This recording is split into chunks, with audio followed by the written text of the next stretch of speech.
Because, you know, I don't play a guitar either, so I'm just sort of standing there.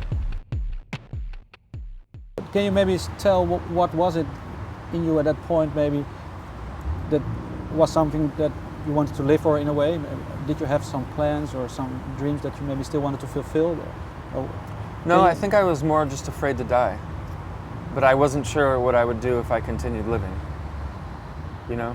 But I knew that I had to get sober first, and so I couldn't really have any plans at all. You know, I thought, sure, in the back of my mind, I thought I might continue with music, or I might... Were you still playing at the time, something, or? Not at that time, no, not really. I had done, you know, I had a new band, I had new members in the Czars, and we had done some touring after that covers album came out. And then after that, I just pretty much, actually no, that was,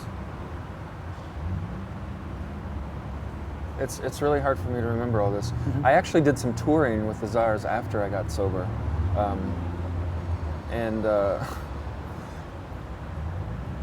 Yeah, it was a really tough time because I hadn't really performed sober before. So it was very hard for me to be that naked on stage and to, you know... But how was it the first maybe couple of times? Did you had nothing to hide behind, or? Yeah, because you know, I don't play a guitar either, so No. I'm just sort of standing there, you know. With no gaze of yeah, alcohol or you're anything? just sort of standing there and you're like, you know. What that maybe, what did that learn about yourself? Was that a learning moment maybe that you sort of overcame the fear of standing there sort of naked? It was gradual.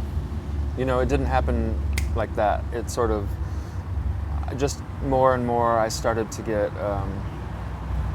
gradually more confident. But I still had a lot of problems at that time. I mean, I was newly sober. Mm-hmm. But were there moments where you fell back into the, or were you sober after the... Once I got sober, there was no going back, yeah. So August 1st, it'll be 6 years.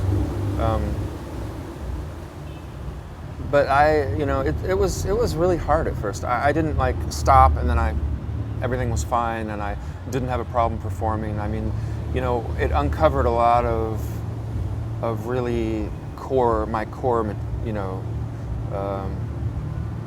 core issues. You know, mm-hmm. got brought to the surface when I quit doing you know, all the booze and the drugs, and. Did you overcome the issues now? You have the feeling? Slowly. I'm still in the process of doing that. You know? What issue is one that you can tell is still haunting you today a little bit? Self-confidence. You know, I've always struggled to believe that I have as much worth as other people. I've always thought other people were better than me, and that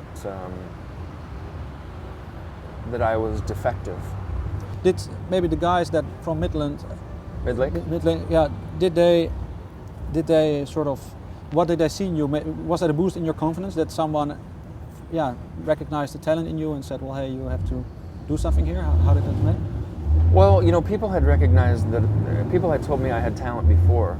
And why did you believe him? Because of this? Well, I just thought that, you know, what other people what other people say doesn't really matter. You know, it's whether it's good or bad, you have to feel that you're worth something for yourself on the inside, right? Mm-hmm. So I wasn't really listening too much to whether people thought I was good or not, because, you know, I thought I was not good. But, you know, when Midlake came along, I'd been sober. You know, I was, well, I hadn't gotten sober yet when I first met them, but I did end up, you know, by the time they started really asking me to come along and do an album with them, mm-hmm.